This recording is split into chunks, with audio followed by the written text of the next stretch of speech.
Step out of the car. Now." The voice cut through the quiet organ mourning like a blade, sharp and commanding, a tone bred from years of being obeyed without question. Jalen Morris didn't flinch. Behind his sunglasses, he blinked once slowly. The interior still smelled like new, Italian leather, polished carbon, and the faintest hint of engine heat. His wrist rested casually on the steering wheel, a timepiece glinting under the sun, worth more than most people's mortgages. His posture calm, deliberate, the kind of calm that came from knowing you didn't need to prove anything. But none of that mattered. Not to the officer, not to the world watching him now. "You really expect me to believe this car belongs to you?" The officer snarled, one hand hovering over his holster, the other jabbing toward the jet-black coupe that shimmered like a dream. A small crowd had begun to gather. Phones raised, eyes narrowed. Jalen exhaled slowly and reached, carefully, intentionally, toward the glove box. He knew this dance. He'd lived this moment before. "Don't move." The officer barked louder now, his face red, his stance shifting. "Hands where I can see them." The air turned electric. One wrong move, and everything could fracture in an instant. Somewhere behind a line of phones, someone muttered, "Of course they stopped him. Look at that car." And in that moment, Jalen understood. It wasn't about the car, he thought. It never was. He opened the door slowly, stood tall in the sunlight, letting the embroidered crest on his tailored jacket glint for all to see. "I'd like to speak with your supervisor," he said, voice low but razor sharp. The officer snorted. "You're in no position to request anything, sir." But Jalen didn't flinch, because he knew something none of them did. Something that would turn this entire street upside down. He just didn't know. The man he was humiliating was the owner of Ridgeport Motors, the head of Langston Holdings, and the man whose name was etched into the very title of that $410,000 prototype. Jalen Morris was never the loudest man in the room. He didn't need to be. That morning, he wore dark jeans, a simple gray polo, and loafers polished to a soft, unspoken shine. No logos, no flashy branding, just intention in every step. His walk, measured, quiet, controlled, hinted at something deeper, something unspoken but powerful. He'd grown up on the north end of Ridgeport, Oregon, in a neighborhood where sirens replaced lullabies and broken streetlights, outnumbered working ones. Raised by a single mother who juggled graveyard shifts, overdue bills, and a dream that felt like it never got a chance to breathe. There was no family inheritance, no safety net, just hunger, and a rule that clung to him like a second skin. Never let anyone else define who you are. As a teenager, Jalen sold candy outside the downtown bus terminal. Not for fun, not for pocket change, but for survival. At 17, he was offered a job at a local auto garage, Langston's Auto and Detail, sweeping floors, wiping grease off chrome, listening more than talking. It wasn't the engines that taught him. It was the people. He studied how owners negotiated, how wealthy clients carried themselves, how power moved without ever needing to shout. By 24, he launched his own mobile detailing service from the back of a borrowed pickup. It didn't take long. Word spread. Precision, discretion, excellence. One van became three. Three became a fleet. The name, Langston Holdings, wasn't just on the side of vans anymore. It was on the deeds of over 100 luxury dealerships across the country. But none of that mattered this morning, because today, Jalen wasn't CEO, wasn't the founder of a multi-million-dollar auto empire. To the officer who clutched his holster like a shield, to the receptionist who blinked twice before speaking, to the crowd gathering with quiet judgment in their eyes, he was just a black man in a very nice car. And that alone was enough. Enough to raise suspicion, enough to strip away decades of work with a single glance, enough to turn a routine morning into a public interrogation. But the thing about Jalen, he hadn't built an empire by reacting. He had built it by observing, by understanding that sometimes the loudest answer is no answer at all. That morning it started flawlessly, the kind of flawless reserved for the wealthy. Temperature-controlled air, spotless glass walls, eucalyptus-scented silence. Jalen had walked into Ridgeport Motors like any other client. Yet something shifted the moment the front doors slid shut behind him. The receptionist's smile tightened just slightly. The security guard leaned forward ever so subtly. The white couple near the espresso bar paused mid-sip to glance sideways, whispering behind manicured hands. Jalen had seen that glance in private airport lounges, in boardrooms, in five-star hotel elevators. It always said the same thing. "Are you sure you're supposed to be here?" He ignored it. He always did. Instead, he walked toward the midnight black coupe gleaming beneath the showroom lights. A V8 engine tucked beneath custom trim, stitch leather that cost more than most people's rent. It wasn't just a car. It was a message. A man in a sharp Italian suit approached, clipboard in hand, hair slicked back like a film character. "Looking for something pre-owned?" he asked. Voice clipped, eyes already narrowing. "No," Jalen replied, gaze steady on the coupe. "I'm here to pick this one up. It's under my name." A beat. Then came the performance. Tight smile, slow typing, extended pause as he examined the ID. "Oh," the manager muttered, like choking on something dry. "Mr. Morris, my apologies." Another beat, another glance, another silent question. "How?" Jalen didn't answer it. He didn't need to. The paperwork was signed, keys handed over. No congratulations, no handshake, no enjoy your new ride. Just silence and a dismissal. And as he walked toward the exit, keys in hand, past a woman with a clipboard who couldn't quite hide the tension in her jaw, Jalen knew he was still invisible to them until proven otherwise. Her eyes didn't follow him, but her body stiffened, like proximity alone unsettled her. He noticed how the man by the service counter leaned slightly toward the desk, pretending not to watch. He heard the soft click of a camera phone behind him. Maybe someone pretending to scroll. Maybe someone collecting proof that the rules have been broken. Even the air felt thick, like the dealership had sucked all the warmth out of the room, just for him. When he unlocked the coupe, the soft beep sounded like a challenge. The interior cradled him, familiar and cold. And for one breath, just one, Jalen allowed himself to feel the satisfaction of that seat, of that steering wheel, of every mile that brought him here. But the world wasn't finished with him yet. He hadn't even made it 5 minutes down Ridgeport Boulevard when the lights hit. Red and blue, flashing with a rhythm that made your stomach clench. Jalen eased the coupe to a stop, rolled the window down in slow motion like muscle memory. The officer who approached looked textbook. White, mid-40s, mirrored shades, puffed chest, swagger born from years of unchecked command. He leaned into the window, his voice sharp, cold, and polished with suspicion. "You in a hurry, sir?" Jalen turned toward him, tone even. "No, just picked up my new car." The officer squinted. "This car, you're saying this belongs to you?" "Yes." "Got proof of that?" Jalen nodded, moved slowly toward the glove box. The crisp dealership folder, still warm from the printer, sat inside. But before he could reach fully, the officer snatched it, flipping through it like it might crumble under truth. "Jalen Morris," he read aloud, like testing the name on his tongue. "Never heard of you." By now, a few pedestrians had paused, the kind of pause that's not quite concern, but more than curiosity. Phones were coming out, cameras tilted just enough to catch angles. Murmurs stirred. "Looks expensive. Probably stolen. Rental maybe." The officer didn't hand back the documents. Instead, he stepped away and waved down a second patrol car. His voice turned louder, more performative. "This individual is suspected of vehicle theft. We need backup and routing." Jalen blinked. "Excuse me." But the officer barked louder. "You're a suspect in potential grand theft auto." The words echoed. People gasped.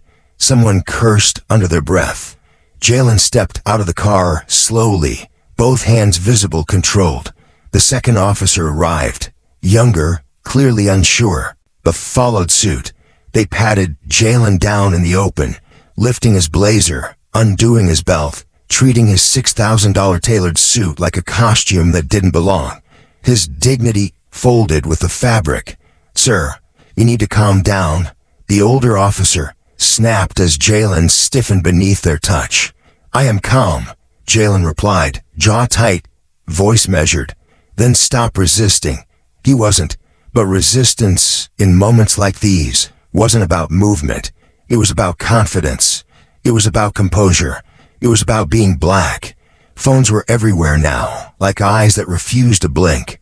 A woman called out. He showed papers. "I saw him." A man near the curb added, "This is wrong. Y'all doing too much." But no one stepped in. No one intervened. They watched, silent, complicit, because what they were witnessing was too familiar. A man stripped of his dignity for the audacity of owning something beautiful. And then came the sentence, the one that shattered whatever composure Jalen had left. The officer sneered, loud enough for the entire block to hear. "You don't look like someone who drives one of these." It wasn't just about the car. It was about erasure, about power, about making a scene, just to remind him who was in charge. Jalen's breath caught. His fists curled, not in violence, but in restraint. For a split second, he considered walking away, disappearing, choosing peace over pride. But not today. Today he stood still. The cuffs clicked around his wrists like punctuation marks, sharp, final, unjust. The officer yanked his arms behind his back, twisting the blazer, biting into skin. Phone zoomed in. A live stream ticked past 1,000 viewers. Comments poured in. "Why are they arresting him?" He showed proof. "This is why we're tired." A little girl across the street cried softly, her mother holding her tight, whispering words of comfort she shouldn't need to say. Jalen kept his eyes forward. "Don't flinch. Don't fold." And then, as if to add one last insult to injury, the officer leaned in, voice just loud enough to sting. "You people love pretending to be rich." Jalen closed his eyes, not in defeat, but in calculation, because deep inside, something shifted, and when he opened them again, he knew this wouldn't end like the others, because this time, he wouldn't be the one leaving in silence. He could feel their eyes crawling over him, some pitying, some amused, some indifferent. No one dared speak his name, but they all stared like he was a spectacle, not a person. His blazer, once immaculate, now wrinkled and stained with sidewalk grit. His posture, still upright, yet made to feel small by the weight of their gaze. One man in the crowd muttered, "They always think we don't belong." Another whispered, "Damn, that could have been me." The air was thick, hot with judgment, and cold with distance. The officer tightened the cuffs, just a little more, not for security, but for show. And as a younger officer looked on, conflicted, clearly shaken, Jalen locked eyes with him for a second, just long enough to say without words, "Watch what happens next." He remembered something his mother once said when he was barely tall enough to reach the sink. Humiliation is when they strip away everything but your name. And sometimes they try to take that too. That voice echoed in Jalen's mind as he stood cuffed on the sidewalk, his wrists burning, suit creased, pride bleeding into the pavement. He could end this. Right now. One call, one reveal, one business card. But something inside him whispered, "Not yet. Let them keep digging. Let them climb higher, because the higher they went, the harder they crash." As the second officer moved to open the patrol car door, a new voice sliced through the rising static. "Wait. Stop right there." It wasn't loud, but it cut like a bell through fog. All eyes turned. From the edge of the crowd stepped a young woman, early 20s, curls pulled into a messy ponytail, red Ridgeport Motors name tag swinging on her chest. Her voice wavered, but her spine didn't. That man didn't steal the car. The officer arched an eyebrow, still holding the cuffed man like a threat. "Excuse me," he challenged, but the young woman didn't back down. "He's a registered customer. I prepped the paperwork myself. The car is under his name. You can call our manager if you don't believe me." Jalen turned his head slightly, enough to see her out of the corner of his eye. He didn't know her, had never seen her before, but she stood there, between the badge and the truth, without flinching. "Miss," the younger officer began, his voice trying to sound authoritative, "we're handling a possible theft investigation." "No," she cut in sharper this time. "You're harassing a man who bought one of our highest-end prototypes. You showed ID. You followed every rule. You're the ones making a mistake." A ripple moved through the crowd. Someone whispered, "She works there." Another voice added, "This just flipped." Then the phones. They kept recording, catching all. One man even added commentary to his live stream. A Ridgeport Motors staff member just confirmed the CEO owns the car. This is about to get bad for the cops. The older officer's jaw tightened. He looked from the woman to Jalen, then to the cameras now, closing in like wolves circling their prey. Something had shifted, not a full collapse, yet, but a fracture. The weight of proof had started to tilt. And then, from the dealership's glass doors, the manager himself came rushing out. Same man who had handed over the keys with forced politeness just minutes earlier. Sweat shimmered at his temples, and his face had turned the shade of realization. "What's going on here?" he asked, slightly breathless. The young woman didn't hesitate. She pointed directly at the officers. They were arresting Mr. Morris. The manager's expression collapsed. "Mr. Morris," he echoed, like hearing the name for the very first time. Then his eyes snapped toward the police, panic now dripping off every word. "There's been a mistake. He's a VIP client. Yeah, I know what I own." Jalen interrupted, voice low, steady. The crowd reacted instantly. Even the officer blinked. Jalen's words weren't loud, but they cracked through the noise like thunder under glass. "I'm tired of being a misunderstanding," he said, letting each syllable land with quiet authority. The older officer shifted his weight, trying to salvage control. "Sir, we're just following protocol," he offered, but Jalen cut in without raising his voice. And right there, he said, a headline was born. Somewhere in the crowd, someone was already typing. The young woman stepped a little closer, her tone quieter now. Meant only for Jalen. "You don't have to stay silent. Not today." He didn't nod out of gratitude, but recognition, because in every story like this, there's always someone, just one, who chooses to speak when it matters most. But the officer wasn't done. Not yet, because power, when threatened, doesn't fold. It strikes. The moment someone in the crowd whispered, "That's Jalen Morris," the officer's face changed.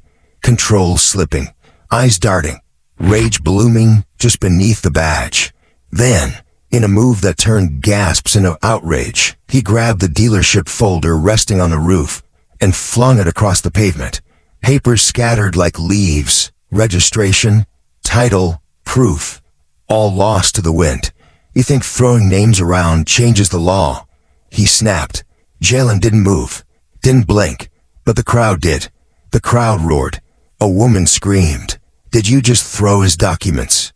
Another man shouted, "That's the CEO, man. You just assaulted a client." Phones pushed forward, angles tightened. The dealership manager looked like he might faint. Even the younger officer flinched, eyes wide. Jalen stood still, but something in his gaze turned. Cool steel replacing fire. The silence he held wasn't surrender. It was strategy. He leaned over the car, slapped the roof twice, and said loud enough for everyone to hear, "Hope you kept the receipt, because this baby is getting impounded." The words landed like a slap. That car, the one Jalen had helped design, personally with the manufacturer, the one Langston Holdings had funded from concept to prototype, the one his team had hand-built as a flagship of their innovation, was reduced to this baby by a man who couldn't see beyond the paint job and the color of its driver's skin. Jalen exhaled once, slowly. His hand reached into the inside pocket of his blazer, steady as a drumbeat. The crowd hushed. Even the officer stepped back half a foot, uncertain for the first time. Jalen pulled out a slim black leather card case, crisp and smooth like everything else he owned. He opened it, removed a single card, and placed it gently on the hood of the car, right where the officer had slapped. He didn't say a word. He didn't have to. The card spoke first. The officer blinked, then frowned. He picked up the card like it might sting, held it to the light, squinted at the thick matte stock, the gold lettering pressed deep into the surface. And then his lips moved, silently mouthing the title. Jalen Morris, Chairman and CEO, Langston Holdings. Private line for executive use. His jaw locked. His eyes darted toward Jalen, then toward the crowd, then down to the card again. But by now the crowd had caught on. "Wait, Langston," someone near the back said. "As in Langston Motors." Another voice rose. "Oh my God, he owns Ridgeport Motors. He owns the car." Gasps. A third voice. "Yo, he designed that car. It's his company's prototype." Jalen adjusted his sleeves with quiet precision. Then finally he spoke. "I designed a car you just threatened to impound. My company funded the engine. My engineers built the prototype. That vehicle," he said, pointing at the temporary plate, "is registered to our executive fleet. It hasn't even hit public release yet." He took a slow step forward, not aggressive, but deliberate, like a man reclaiming space that was always his. "And you," Jalen continued, eyes locked on the officer, "just slammed the door on a one-of-a-kind $410,000 prototype that won't exist in mass production for another 8 months. Silence. Not even a phone beeped. The officer's throat bobbed as he swallowed. That car could be fake. He mumbled weakly. Jalen arched a brow. "Would you like to call the dealership? Or better yet," he paused, voice cool, "your captain?" From somewhere in the back, a voice called out, "Too late. I already Googled him. He's real. Forbes 30 under 30. Cover story on Black Enterprise last year." Even the younger officer shifted uncomfortably now, clearly rattled. I think there's been a misunderstanding." Jalen didn't look at him. He kept his gaze on the man who had cuffed him. "No," he said flatly. "There hasn't. You understood exactly what you saw. A black man in a car that looked too expensive. And that was enough." He turned back to the older officer. "You judged. You assumed. And now you answer." The crowd erupted. Applause, cheers, voices rising like a tide that had waited too long to crest. Phone stayed up. Cameras zoomed tighter. The young woman from the dealership stood taller beside the car, pride flickering across her face. The manager looked ready to disappear into his collar. The officer tried to speak, his lips twitching toward apology, but Jalen raised a hand. "No more words." He pulled out his phone and dialed. "Detective Simmons," he said calmly into the receiver. "Yes, it's Jalen. I need you to send someone to Ridgeport Motors immediately." His eyes never left the officer's face. "We're going to have an internal review." The officer stiffened. "You don't have that kind of pull." Jalen stared right through him. "On the cars, the showroom, the fleet, the branding, and a portion of this city's budget." The blood drained from the officer's face. Slow and visible. Somewhere off to the side, his hands began to tremble. But Jalen wasn't finished. He turned toward the crowd, his voice steady. "Record everything," he said. "Every angle. Every word. This isn't just about me anymore." And just then, a black SUV rolled up. Unmarked, sleek, deliberate. The atmosphere shifted again. What began as an arrest had become a reckoning. News vans screeched to a halt behind it. Reporters spilled out with cameras and questions. But Jalen didn't flinch. He remained exactly where he was, calm, composed. The man had tried to humiliate standing taller than anyone else. The SUV door opened, and out stepped Detective Simmons. Late 40s, tailored suit, expression already apologizing before he spoke. "Mr. Morris," he said quietly, "I came as fast as I could." Jalen nodded once. Simmons turned toward the officers. "What the hell happened here?" The question hung in the air like smoke. Neither officer responded. The younger one looked down at his feet, ashamed. The older one, Officer Edward Langston, stared straight ahead, as if willing the sky to swallow him whole. Jalen didn't wait. He pulled up a document on his phone and held it out to Simmons. "This is the direct vehicle approval form," he said, "signed by our internal board. That coupe belongs to our executive test fleet." Simmons scanned the screen, nodded. "And this," Jalen continued, swiping to the next document, "is the contract Langston Holdings hold with the city of Ridgeport." He held the screen where everyone could see. Langston Holdings currently supplies over 38% of Ridgeport's patrol vehicles through our electric fleet division. This precinct alone has 12 active cruisers built by my engineers. A murmur swept through the crowd. Even a few nearby officers straightened, as if realizing they'd been sitting in his designs all along. But Jalen wasn't done. He tapped again. "And here's the donation slip for the youth justice grant your department uses for community outreach. I funded that, personally, last fall." Simmons exhaled slowly, visibly absorbing the weight of what he'd just heard. No one spoke. No one moved. Jalen's tone remained composed, but every word struck with precision. "I don't need to flex credentials," he said, "but when dignity is dragged through dirt, facts speak louder than silence." Officer Langston opened his mouth, closed it again. The younger cop stammered, We didn't know." Jalen turned to him, gently. "You didn't ask." Then Jalen turned toward the crowd, and his voice carried differently now, like it wasn't just for those on the street, but for everyone watching beyond it. "This isn't new," he said. "This isn't rare. This is every day for people who look like me. The difference..." He paused. "Most of them don't own half the block." A wave of energy rolled through the onlookers. Some clapped, some whispered, some just stared, realizing they were witnessing a moment that didn't just push back.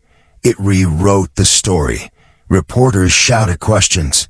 "Mr. Morris, will you press charges? Is this going viral? What would you say to the officer now?" Jalen raised a hand. Calm, controlled, one thing at a time. Then he walked, unrushed, unapologetic, until he was face to face with Officer Langston. No shouting, no fire, just truth. "You judge the surface," he said. "But power, real power, doesn't have to announce itself." He turned to Simmons. "I want a full review, not just of this officer, but this entire division. Every recorded stop in the last 6 months." Simmons nodded. "Community reps present," Jalen added firmly. "This doesn't end with me walking away. It ends when it stops happening." The crowd erupted again, clapping, cheering, some crying. But this wasn't about justice. Not yet. It was about momentum, about shifting the weight of assumption back where it belonged. Officer Langston stepped back, eyes wide, chest deflated. He tried to speak. I was just following protocol," he muttered. "You matched the profile of a reported vehicle theft. It was a coincidence." The excuse fell like wet paper. Someone shouted, "Then why'd you throw his documents?" Another added, and slammed his car door. Phones came up again, but this time the lenses were colder, less curious, more judgmental. Langston glanced toward his partner, hoping for backup. None came. The younger cop had already stepped away, arms folded, pale as paper. The manager tried to salvage the moment. There's been confusion. Tensions are high. But Savannah Brooks, the young woman from the dealership, stepped in, her voice cutting through the noise.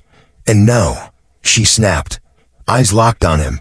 "Tension didn't make you ignore his ID or humiliate him in front of a crowd. That was choice." The manager blinked, caught and cornered. Jalen hadn't moved.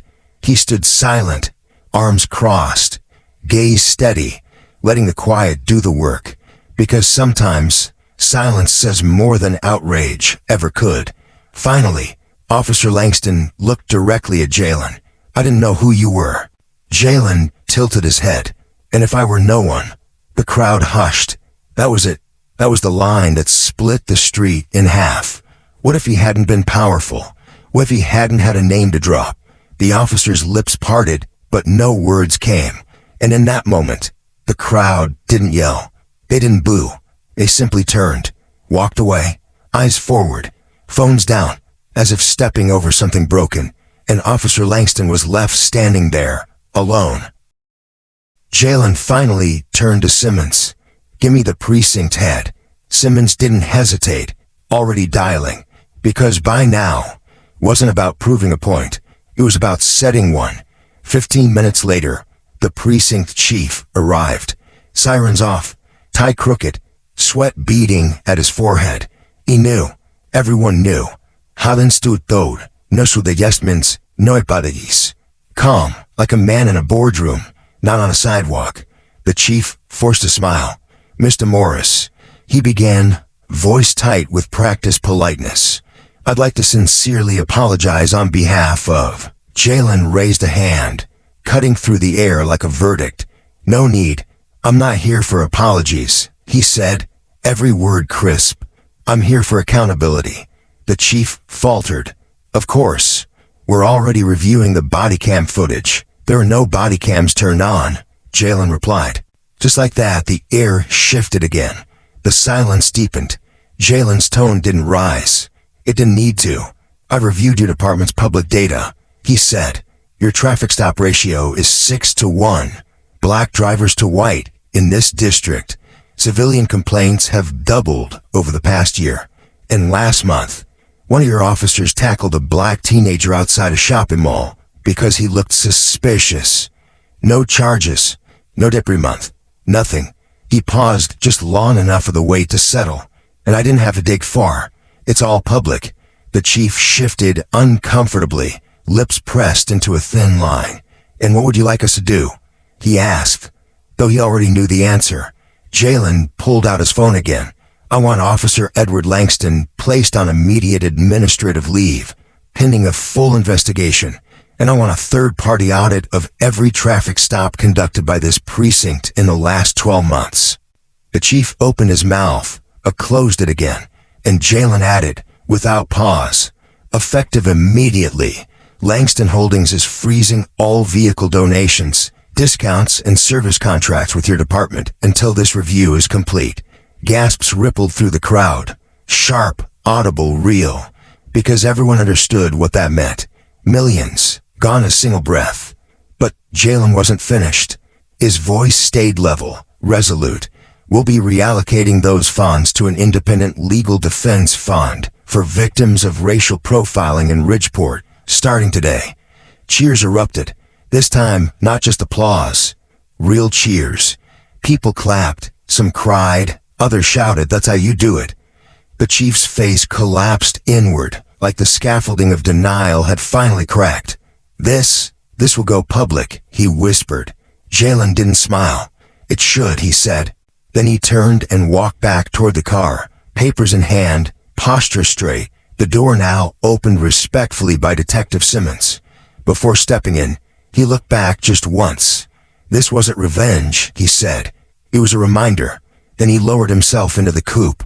No urgency, no drama, and pulled the door shut with a soft click.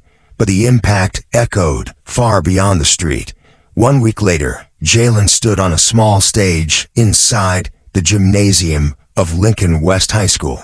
No designer suit, no press, just rows of students, some restless, some quiet, all watching. He didn't talk about contracts or horsepower. He talked about rooms, about walking into places where people had already decided who you were. He talked about silence, when it's strength and when it's surrender.